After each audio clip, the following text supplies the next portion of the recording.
Live from the Ken and Valerie Baker studio at WHYY, this is Studio 2. It is Wednesday, December 10th. Welcome on into the program, friends. I'm Cherry Gregg. And I'm Avi Wolfman-Arent. Today is a pretty big show today. We have Philadelphia Mayor Cherelle Parker, who's going to be here. She is pushing her signature $2 billion housing initiative. It's called H.O.M.E. Her goal is to build or preserve 30,000 units of housing during her first term. But the plan right now is at the center of a growing standoff with City Council. The big issue is who should benefit most from the first year of funding, lowest income residents or a broader swath of working and middle class Philadelphians. Mayor Parker will be here to make her case. She'll also respond to your concerns as well as she nears her second year in office.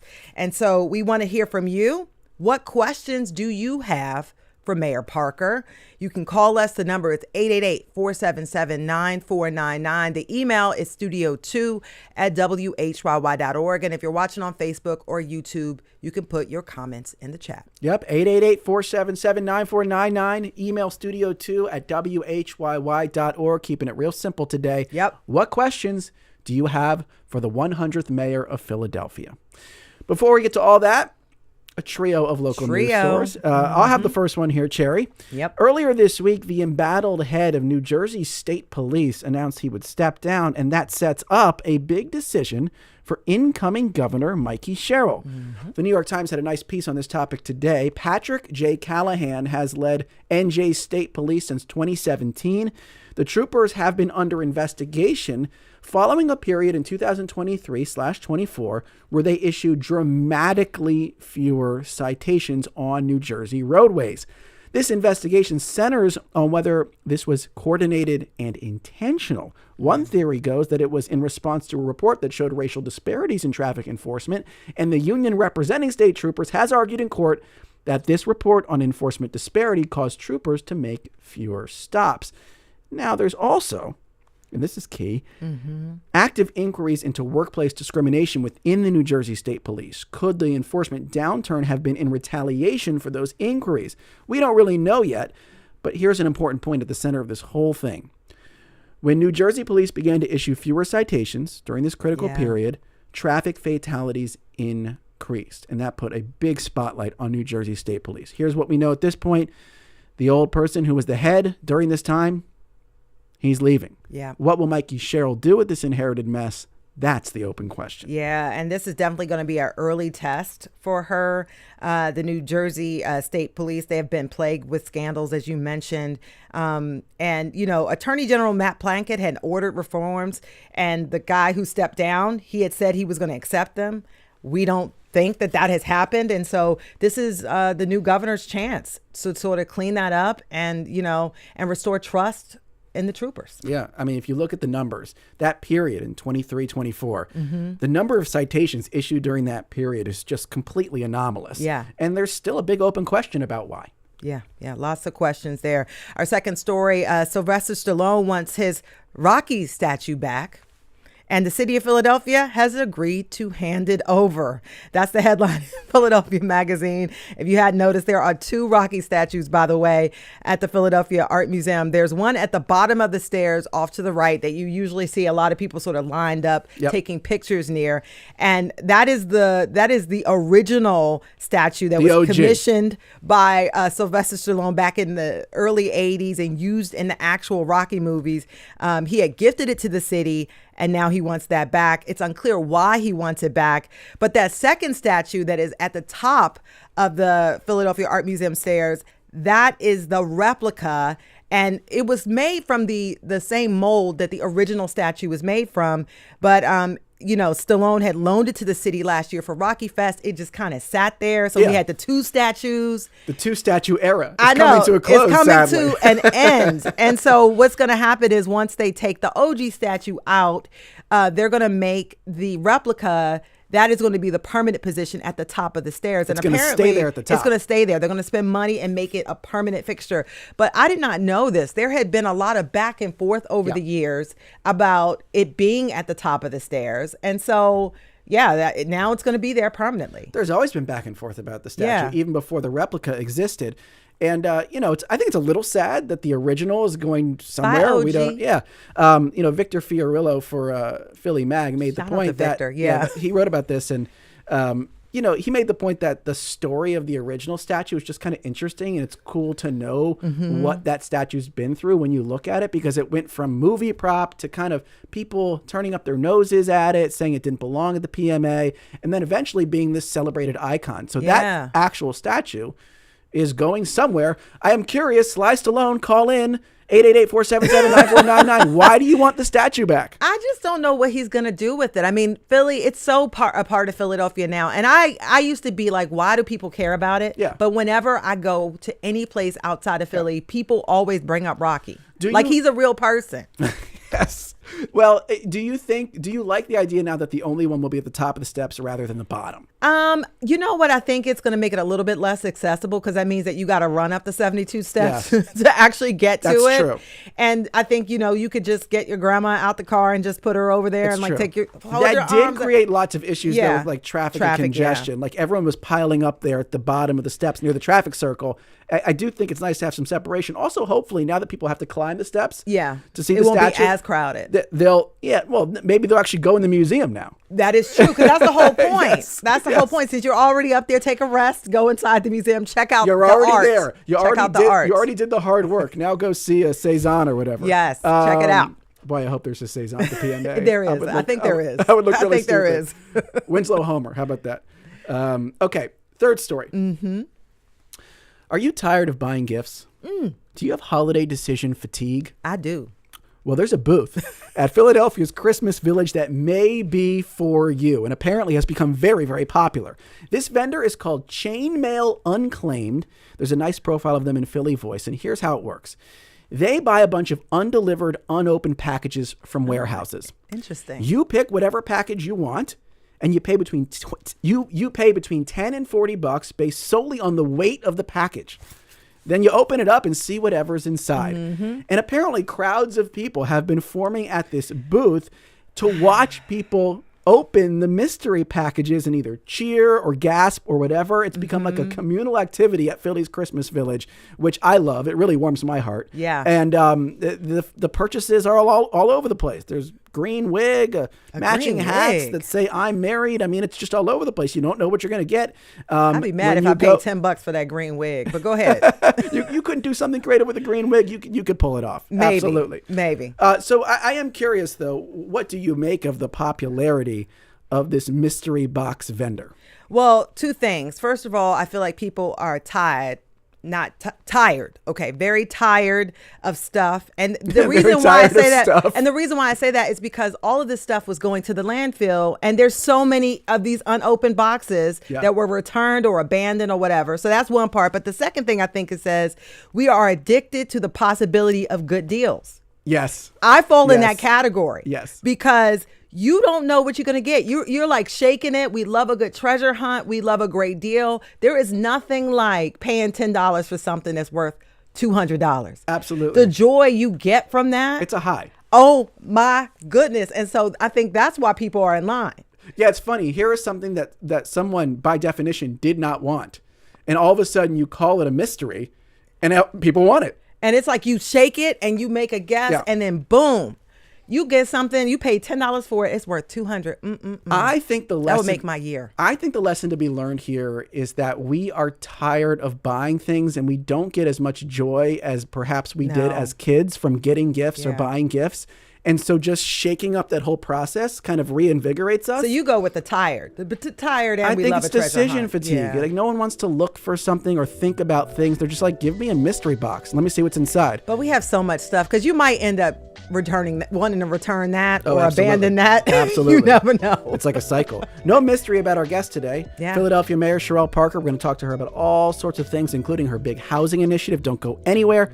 888-477-9499 if you've got a question for the mayor.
And welcome back to Studio 2 on WHYY. I'm Avi Wolfman-Arent. And I'm Cherry Gregg. Philadelphia Mayor Cherelle Parker is rounding out her second year in office, and one of her biggest proposals is making its way through City Council.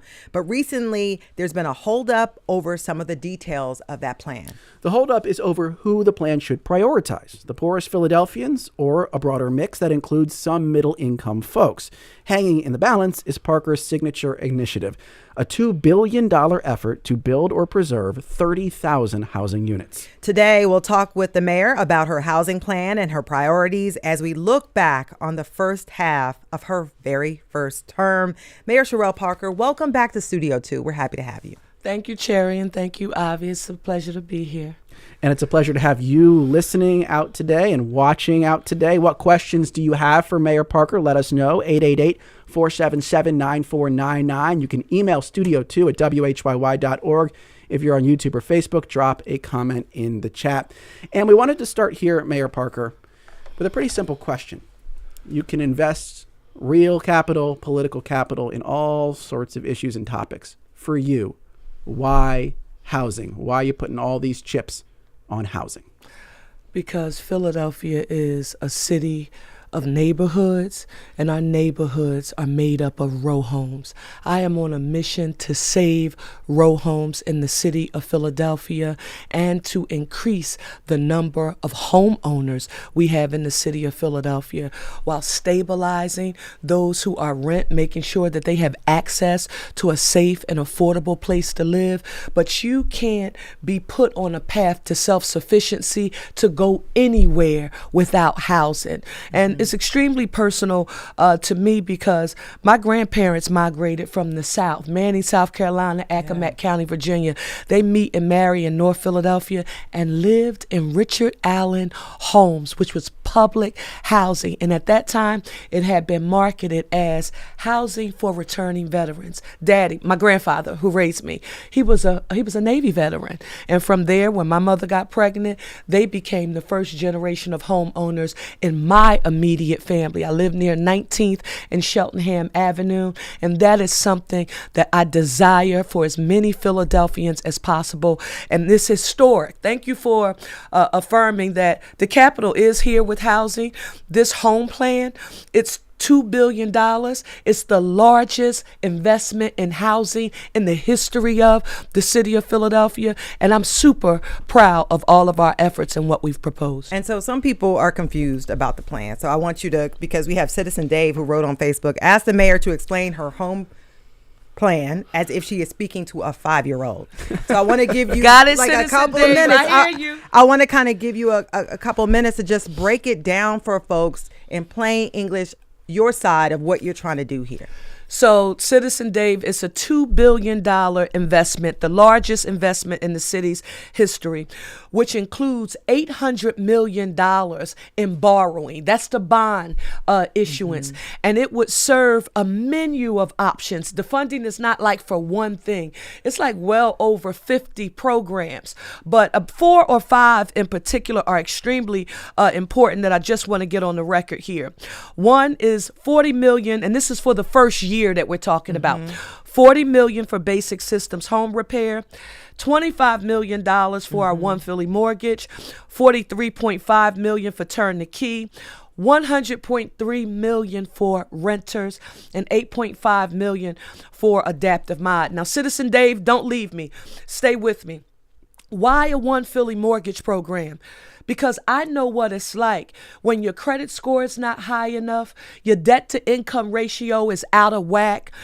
You know what you earn, but that doesn't include your household expenses or what else you're responsible for, medical, food, taking care of other family members. So I said, how about we design a mortgage program that where the city of Philadelphia can, in essence, liberalize to a certain degree the underwriting criteria so that more people could qualify. Like our City of Philadelphia employees who go to work every day. You have a job, you have health care and a pension, but you can't get qualified for a mortgage. This is a tool that we can use to encourage people to buy homes here, but not enough. Philadelphia neighborhoods do not all have the same amount of available land for the building of new housing. And so because 70% of our housing is actually row homes, we can't forget that 75% of those are actually built before 50 years old, 50 they're years old. old, 50 They're or older. old, They're yeah. older. So I want you to make this connection. Get qualified for the mortgage. You don't have to buy new. Go buy some of our good old bones that may need plumbing, electrical, carpentry. Now we not only have a way to make homeowners, but to stabilize neighborhoods. And if we don't, let me tell you what the risk is.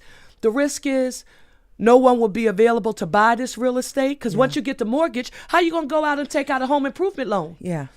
And I think a lot of people, I think most city council members they want more housing. We are in a housing crisis right now. But the big sticking point seems to be who should get the first dibs on the first year's worth of funding. And so I want to sort of talk about what was your idea of the allocation versus, and we'll talk about what city council is what the proposal is. What was your idea of how this funding, how the resources were to be allocated? First, let me say this. Imagine getting access to the mortgage, but when you buy our old row house, you need home improvement, and you can't get approved for a home improvement loan after you just got a mortgage. It makes good sense. And if we don't do it, let me tell you what we will become. We will become a city of used to be neighborhoods. Yeah. We used to live on a nice block. The houses used to be nice when we were growing up, but people haven't had the disposable income to stabilize them. Now, as it relates to priority, we can't think about this in isolation. I'm a comprehensive intergovernmental collaborative person. Yeah. I convene housing advocates and those who produce housing in the city. And we learn about Kelvin Jeremiah. He's the president and CEO of PHA, who's doing an amazing job.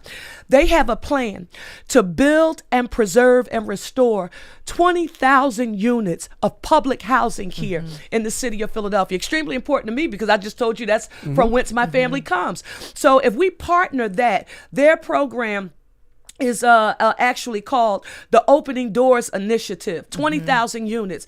So those are for people who need deeply affordable housing, 30% of the AMI and or lower. And so now you have the ability. We have a menu of options of different programs people can access, but we shouldn't start with exclusion. First things first, we sent a letter yesterday to the City Council of Philadelphia affirming that the BSRP wait list and backlog, that means everybody who's in line right now, no new dollars invested, no new person can get in line until all of those people who were on the wait list are taken care of. Once that wait list is taken care of, I want to make sure that the eligibility, the income guidelines allow for people who are between 60 and 100% of the AMI. And Avi, I have to push back a little bit. Yep. Because I think you referenced them as middle class. These are not middle class Philadelphians to me. These are working class Philadelphians. These are the people who are one home emergency away from being homeless. Let me ask you about that. This was a comment you made to a congregation, a church congregation over the weekend in West Philadelphia. I believe the Inquirer had this quote, "We've got to take care of the people who are most in need, but we can't penalize the people who are going to work every day, pay their taxes, contribute to the city, and they can't benefit from home improvement programs." Why is that so important to you? I believe this goes to something core about what you think government is for. Avi, thank you for picking out that quote in particular, because I'm thinking about the Philadelphian who, let's say, spent 30 years working for the city of Philadelphia. They've retired. Now they're only living on a portion of their income. They have their pension. But because they work, they paid into Social Security. So they get their pension plus Social Security. Well, when you add those two incomes together, it takes them over the traditional eligibility guidelines. So these people who have been home homeowners who have been the most consistent supporters and contributors to Philadelphia's tax base say, now I need access to home repair. I'm not working like I was before. I'm a senior now, but I'm trying to stay in my beautiful row home, and they need help. And we say, sorry. You've been a consistent homeowner, a consistent taxpayer, and yes, we have this amazing program, but just not for you. That's what I call pitting the have-nots against those who have just a little bit. Now, it sounds easy for somebody to make a 30-second social media clip and say, I'm fighting to make sure we take care of poor people in the city of Philadelphia. I don't say that because I read a white paper. I know what my real life lived experience is, and I'm going to do that no matter where I go because I won't forget from whence I come. But you can't exclude. This is about addition, not subtraction. How do you stabilize neighborhoods? You stabilize blocks. How do you do that? By stabilizing houses one at a time. And in Philadelphia, that's saving row homes. I'm on a mission, and I'll keep fighting. But the pie of money is only so big, and I guess the question is, why not give the whole pie or the vast majority of the pie to the folks who are really at risk right now today of losing their home? So that's the argument that some on city council have made. And listen, everyone has a right to their opinion. I will never sort of attempt to vilify someone for believing what they believe. They have a right to. But as sometimes where you stand on the issue depends on where you sit. I'm mayor of the city of Philadelphia. I don't have the luxury of picking one constituency over the other. I know what my moral responsibility is, and I'm going to do that no matter what. But I need to stabilize our city, to stabilize neighborhoods, and our tax Real quick, base. when you say stabilize, do you believe that this sort of, I said middle income, I didn't mean middle class, middle income, but this working class constituency is at risk of leaving the city of Philadelphia? Do you see that as a real threat? Not just at risk of potentially one day leaving the city of Philadelphia, but slipping in their own lives, going deeper in decline. We want to keep the working class here, and we want to see their wages increase, and we want them to eventually become homeowners. So we don't need to take access to resources that can help them preserve their most valuable asset, which is their home. And so, Mayor, I want to ask you this because I hear your arguments and they're about the entire plan, but isn't this proposal from City Council that's going to be voted on, isn't that just for year one of funding?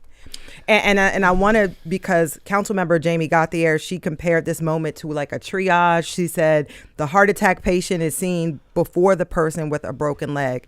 And their argument is that this is not for the entire plan because you got to go back to them every single year to get the full funding. This is only for a portion of the funding, and they want the first portion of the funding to go to those most in need. What do you respond to that? That this is not about the whole plan. This is just about year one, and year two, you can shift the priorities. Listen, Councilmember Jamie Gauthier, she may be comfortable and okay with telling Philadelphia homeowners, working class Philadelphians, that they have to wait and there is no sense of urgency for them. But that is not a sentiment that I support or agree with. We have to take care of our most vulnerable. And you two, please, we can't discount what I just told you is the PHA program for stabilizing public housing. But this is not an either or. And it's really interesting.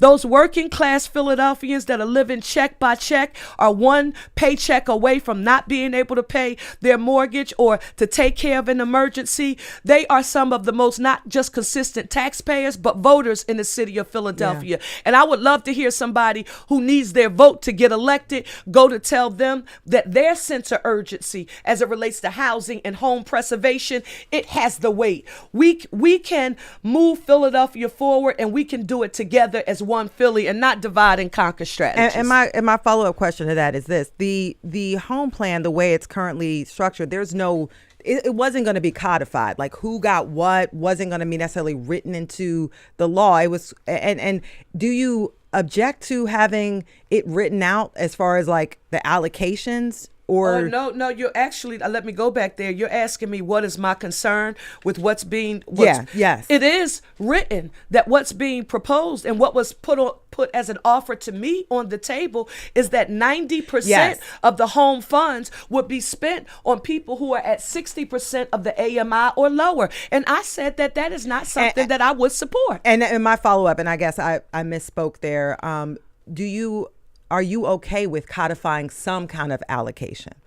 We have negotiated and made agreements about what we would spend with what. This is where you see, this is the first year. I don't know if you all have this, of the home budget. These are not just administration numbers. Council President Kenyatta Johnson is my brother, my good friend, the leader of the City Council of Philadelphia. This is one where he and I will agree to disagree. But for anybody talking about council, my desire for council to rubber stamp anything, I want you to know that from the very beginning, as it relates to the appropriations and the allocations and even some of the program descriptions, all of that was negotiated with the City Council of Philadelphia. I'm going to get to yes person. I'm a doer. So none of this was in isolation, Cherry and Avi, and that's important to me.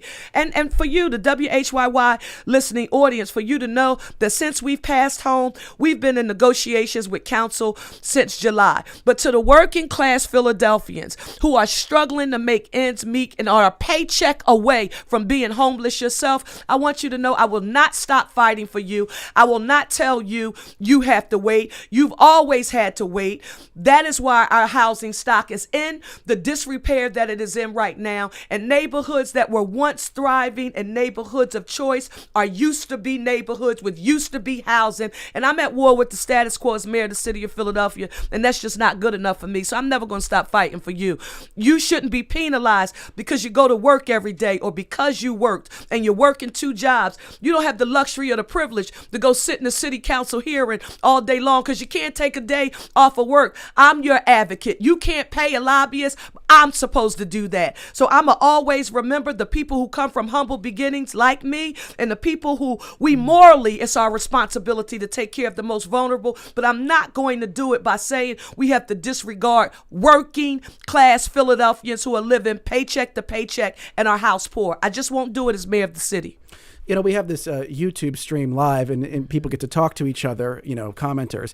And there's this interesting conversation I want to go through with you about just your style and your communication, which is a real signature of yours. You know, Gascalator on YouTube says, Miss Mayor doesn't so much talk with people, but talks at us until she's yelling at us. All Akram 92 disagrees, says she has standards and takes strong positions. I'd much rather have that than a soft-spoken, do-nothing, all-nonsense politicians. Mr. Harold Williams Jr. 4087 agrees, says, yes, Mayor, we need fighters. I'm curious how you feel the city of Philadelphia has received your style of leadership and your style of rhetoric over the first 2 years.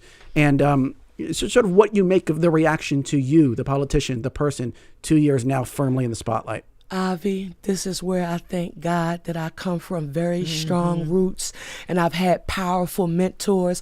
When I was on the trail running to do what no one like me had ever gotten close to the opportunity to do before, there were professional, I guess you would call them political strategists, to tell me you have to tone it down. You use your hands too much. The intonation and inflection of your voice, you sound like a preacher, or people will think you're angry. They said you wouldn't get elected talking And the way they said that you talk. And IV, I am so happy that I was and am and continue to be my authentic self. I don't have to walk like, act like, think like, speak like, look like, and do anything like any previous mayors in the city of Philadelphia. I ask the people of this city to give Cherelle Parker a chance. What you see is what you get. She's not perfect at all. And I'm so glad I wasn't a chameleon or wearing masks when I talk to black people or white people or Asian people, Latino people, immigrant community. People know Cherelle Parker. I am who I am, and I'm going to continue fighting for Philadelphia. And Mayor, that goes to your negotiation style, because you do not, I mean, you're a hardcore negotiator. And if you believe in something, that's you a will lie. Sherry, look, see Cherry, you guys have branded me. This is what Council President Johnson doesn't tell y'all.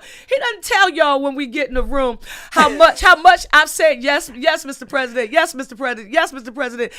And look, I'm making a little folly out of this, but Council President Johnson and I have had an amazing relationship, and we do well together. This is just an issue in an area where we disagree right now, and I want to get to yes. You can't be a hard. I saw some articles that said she's a hard-nosed negotiator. But a lot of that I believe is because people want to see. I mean, the clicks and the sales come from the council and the mayor are fighting. But then we also I'm not lose referring focus. to necessarily this, but there have been other instances where you negotiated and people. I mean, I remember the trash strike. You negotiated. And you worked it out. People doubted. Okay. And at the end of the day, the negotiations came together. And so I'm not just talking about this one incident. And so I do want to get back to this topic because of the simple fact that there's going to be a vote on this. If, let's say, the council members vote against this proposal that's currently pending, you won't have a budget. No, they are. Will they? So the bone of contention is when council votes. Remember, my fight is for BSRP and adaptive mod for the home repairs. I want Philadelphians between 60 and 100% of the AMI to participate.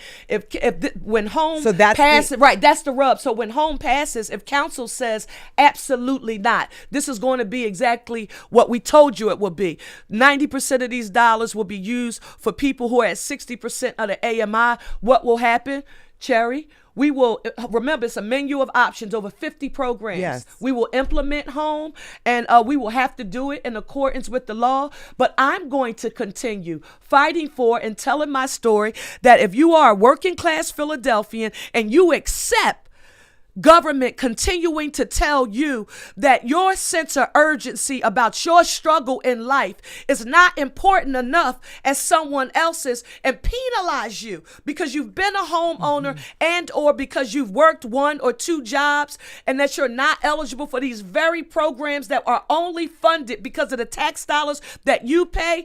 I hope you wouldn't accept that, because I won't accept that as your mayor. But listen, home is my baby. This is regardless my of the outcome on to this vote, you're gonna forge ahead, even if this is focused on the 90%. 90% of the funding goes to the lowest income for this first year. You'll be back at the table next year fighting for a different budget. Hey, listen, Cherry, that's a fair question, and the answer is I'm going to make sure we follow the law, and we will do it, because the legislative branch, they legislate and they appropriate, but the administration, we operationalize and we implement. That's why I ran for mayor, because I had all these thoughts of this big head of mine, and I knew I'm a doer. I needed to implement. So I'm proud of my team, and let me give a special shout out to them, from my chief of staff, Tiffany Thurman, to Jesse, to Dave and Angel. I won't remember everybody's name, even Combs, Joe, Manny, and team. Thank you all. And remember,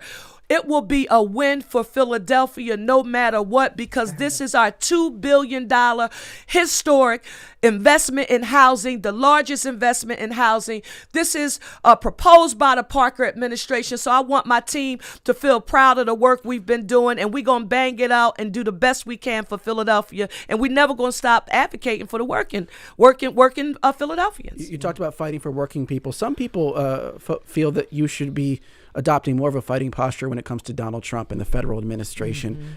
This quote I'm about to read stems from a controversy over changes to diversity in contracting rules here in Philadelphia. I don't have to get into all the details of this, but some folks felt that you were sort of too easy to concede on that issue. And City Council member Kendra Brooks of the Working Families Party gave this quote, I believe, to the Inquirer: "People want to see our leaders fighting for something, and right now we don't see our leaders fighting for anything."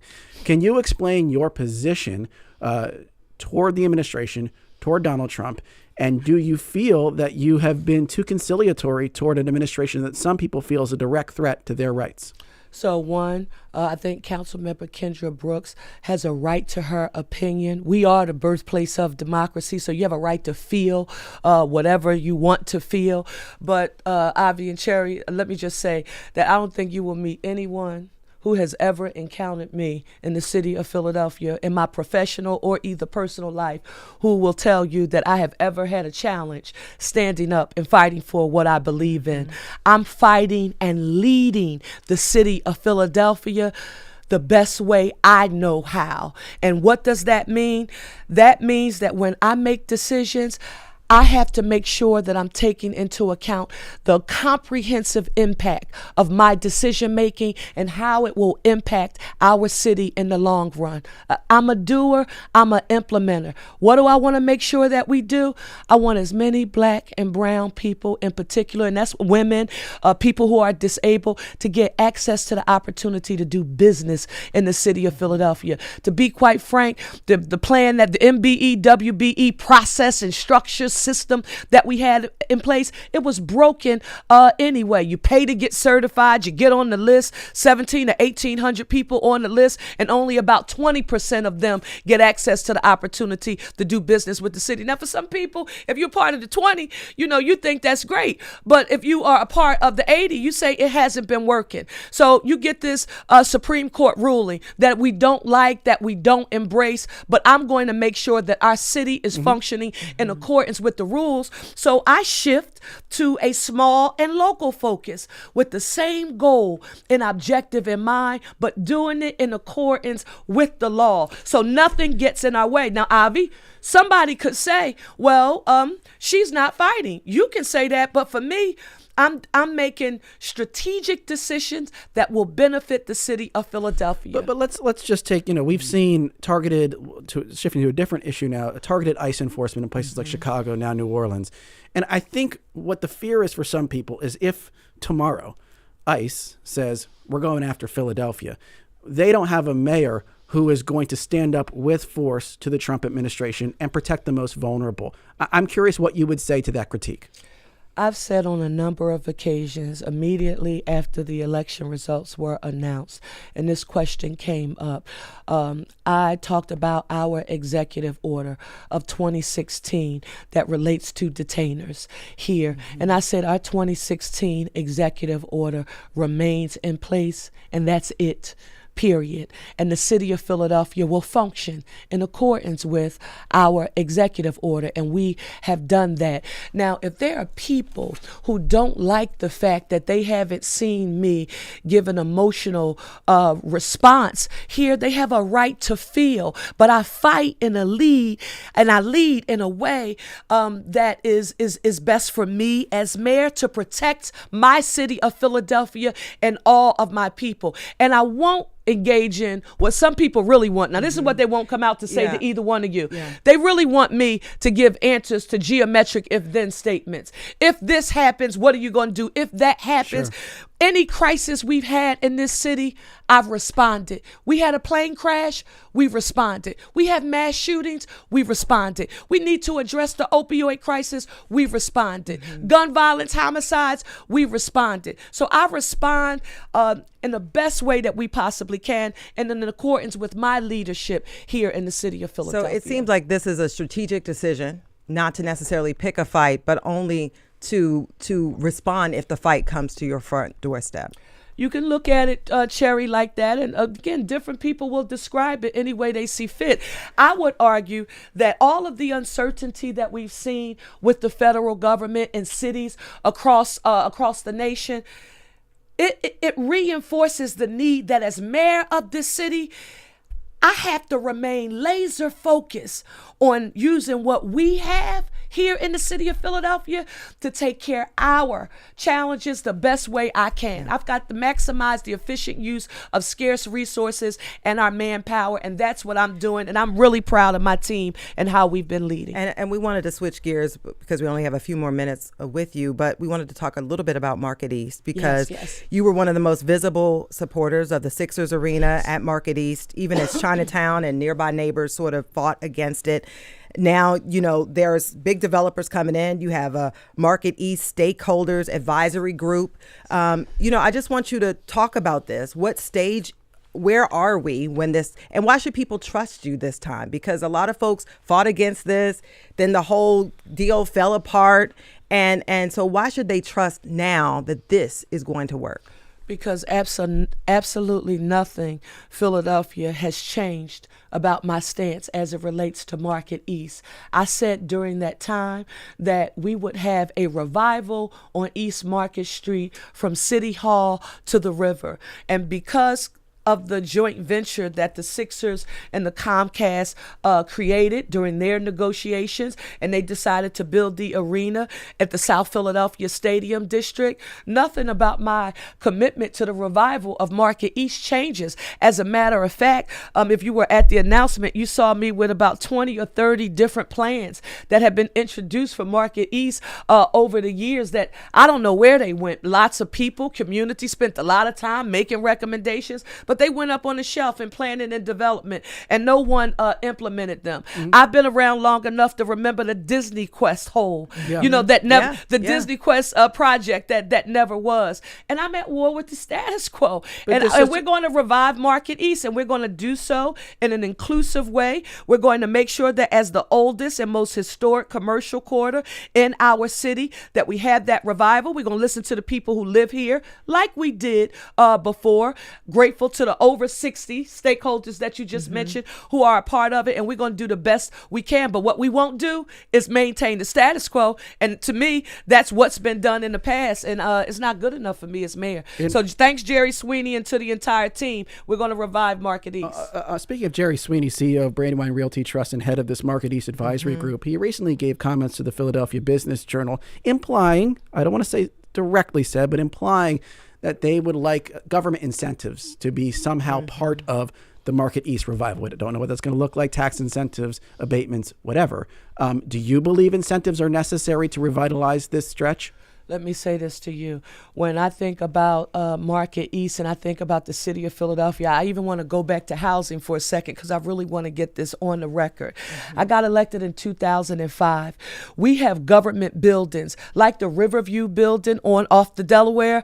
Let me tell you something. I don't know how long that building was vacant, but it's city-owned real estate. I got here in January of 2024, and we went in and we have transformed that real estate to be the anchor of our wellness system for long-term care, treatment, and housing. It is unconscionable that the city of Philadelphia can have vacant government-owned land, have a housing crisis, and we have not found a way to leverage the land that we have to build the affordable and workforce housing that we need, and or as it relates to the revival of Market East. So should tax incentives be allowed? If you paid attention to my style, I'm going to get access to any tool in the toolbox that I can to ensure that what we're trying to accomplish gets accomplished. And we're going to make sure that we listen to the people who live there, who are most impacted, because their voices matter. But that's the business community as well. But it's also all of Philadelphia. I grew up uptown. I took my picture with Santa Claus in the Wanamaker building. I went to Woolworths. I shopped at Strawbridge's. We got our linen from J.C.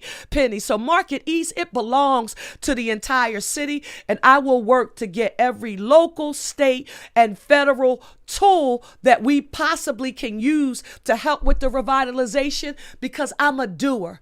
I'm a get it done person, and that's what I want to accomplish. And we only have about 3.5 or so more minutes left in our interview. So I want to look to the future, because you are basically right at the middle of your 4-year term. And so when you look ahead, what is going to be your major, I know this housing initiative is a major priority, but when we look to the future, like what are you going to be prioritizing, and what are the challenges that you see ahead? Philadelphia, if I'm not anything, I'm consistent. When I crisscrossed this city talking to you, I told you that if you gave me the honor and privilege of leading this city, no matter our challenges, I would work to make sure we were the safest, cleanest, greenest big city in the nation with access to economic opportunity for all, and we would use every tool in the toolbox to get it done. As we move forward, you can expect more of the same, because have we made some advances and made some progress? progress? Absolutely. If it's God's will, Philadelphia could end this year with the lowest number of homicides So that that's a we've win. had That's a since win, 50. yeah. It's no reason to celebrate because, well, that's my OCD kicking in. It's never going to be enough for me, and I'm never going to be satisfied with the outcome. So what should you expect, Philadelphia? I want you to be able to see and feel all of the improvements that we've made in our city. I want you to see a government that is working, that is being productive for you. And I want you to be able to see, touch, and feel them in your life and in your neighborhoods. Is your neighborhood safer? Is it cleaner? Is it greener? How are we doing with housing? And then I want you to measure this based on the progress you've seen in previous years in the city of Philadelphia, and then you'll have the opportunity to judge. What do you see as your biggest accomplishment in your first almost 2 years in office? No one thing, Avi. That's not right. All of them are extremely important, and because the agenda is holistic, all of it is important. Public safety is extremely important because you can't do anything without public safety.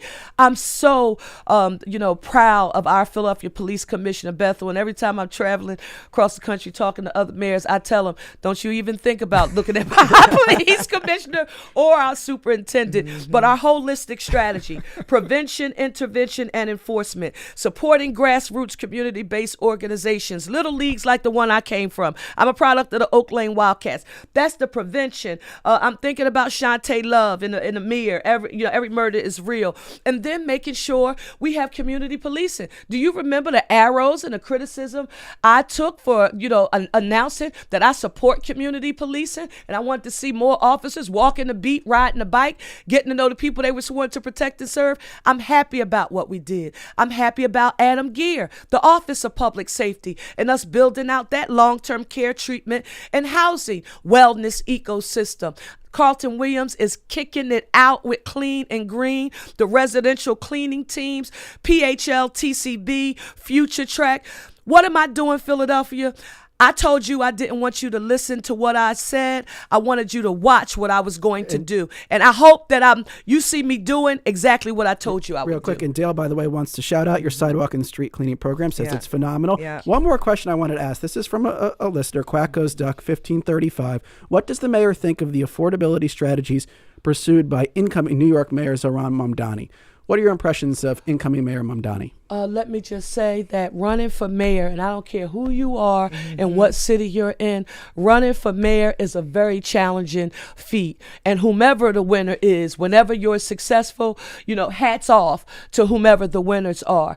I think everyone will develop a strategy that melds well with who they are, with their real life lived experience. They will implement the way that they think is best for them and their constituents. And so, I'm proud to have another mayor in the mayoral fold. I'm a part of the Bloomberg Harvard BH8 new mayors cohort. I learned so much from talking with our mayors, and they come from, all sides and different cities, rural, urban, suburban, but we learned a lot from each other. And so for me, I'm focused on the agenda that I promised to the people. And I want to say again, thank you to my team, because we're doing exactly what we promised to the people, and we are not celebrating as if we're perfect and we got everything done. There's a lot more work to do, but we're on the right track. All right. That is Mayor Cherelle Parker, our 100th mayor in the city of Philadelphia. Thank you so much for being on Studio 2 today. Thank you so much, Avi and Cherry. Thank you. Thank you, WHYY. And you're welcome back anytime. Our show is produced by Debbie Builder, Andreas Copes, and H.O.M.E. Bryan.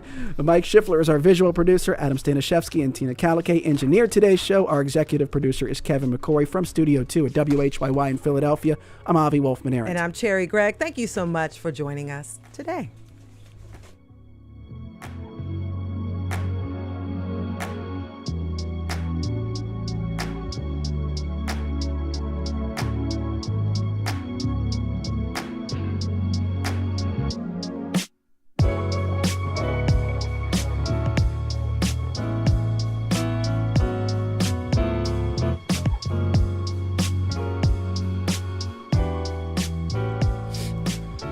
Oh, there we are. We're back. Oh, yes. We're back. Okay. We are back. So you just heard from Mayor Cherelle Parker on WHYY. I think a pretty lively 35, 40 minute 40, yes. Very lively conversation. conversation. Probably the only place you can hear a conversation Yes. like that. Would you say, Cherry? I would say so. Public media. Public Media. On WHYY. And so we're coming to you. This is our pop-up drive, end of the year pop-up drive, right in the middle of the show. We're both sort of recalibrating our brains. And I feel like we were in the middle. We literally had like 45 seconds to transition. We were like in the heat of something. And then, okay, wait, we're doing something else. So got it. I'm putting your pledge hat on. Now we're fully transitioned. All right. So we have a challenge today. It's a very special conditional challenge from members of the Y Circle. If we receive 365 contributions by 6:30 p.m.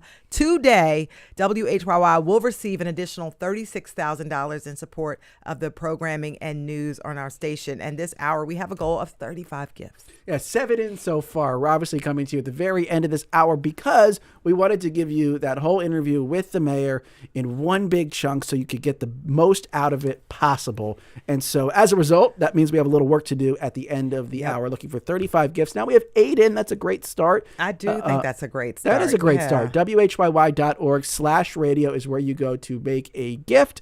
It can be of any amount, and it counts toward this big goal that we have that Sherry just talked about. We're looking for 365 contributions by 6:30 to receive an additional $36,000. That's a nice chunk. It's one of the biggest I've seen, for sure. One of the biggest I've seen, yeah. And by the way, for every contribution we receive, WHYY will provide a meal to a family in need through our partnership with Phil Abundance, the Food Bank of South Jersey, and the Food Bank of Delaware. And this is so important because when you support public media, you're also supporting families who are in need. And we've been talking about affordability. Yes. I mean, that has been a big topic. We heard the mayor talking about those working families and a lot of folks here, those who are having some of the lowest income. And so you get to do two great things if you support your favorite public media station, WHYY, but also support folks who may need extra meals. And you can go to WHYY.org/radio and make that donation today. Yep. 11 gifts now in this hour on our way to 35. That's great.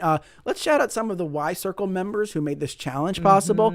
Harvey and Janet from Smyrna, Delaware. Hey, Simon Harvey and Steve from Philly. Hey, Simon, Steve. Yeah, do the hey after each one. I like that. Fred and Gail from Wilmington. Hi, Fred and Gail. And Amy and Michael from Philadelphia. Hi, Amy and Michael. This is Cherry and Avi. And we are here thanking you for your support, being Y Circle members and making this big conditional challenge possible. Now it's on all of you listening to bring it home, looking for 35 gifts this hour. WHYY.org/radio. One of my favorite things, Avi, and you know this, is when we get to go on the road for Studio 2 and we get to meet all of our different listeners and they come up to us. First of all, people roll up on Avi and I like they've been having a continuing conversation, which is a good thing, and I love it. And these are the folks who support public media, and we really appreciate you.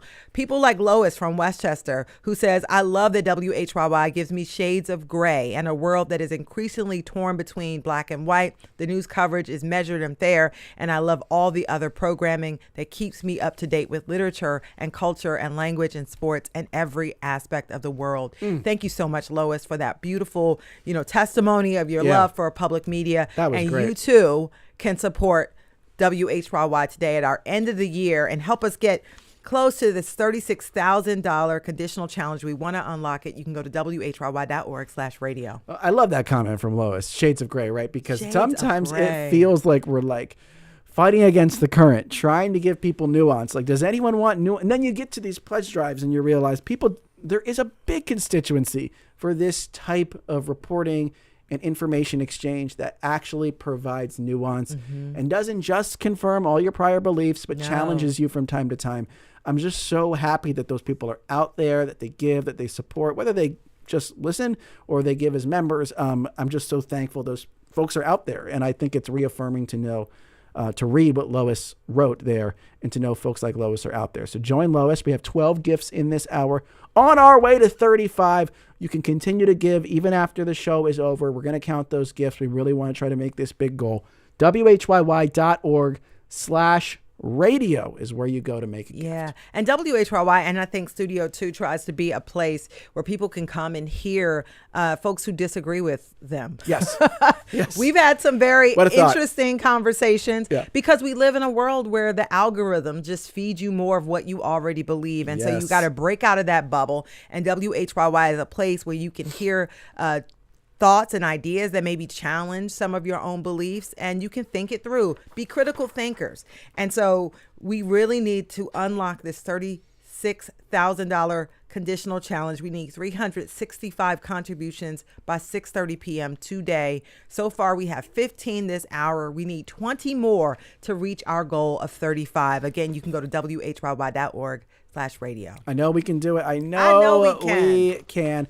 For every contribution we receive, by the way, WHYY will provide a meal to a family in need through our partnership with Philabundance, the Food Bank of South Jersey, and the Food Bank of Delaware.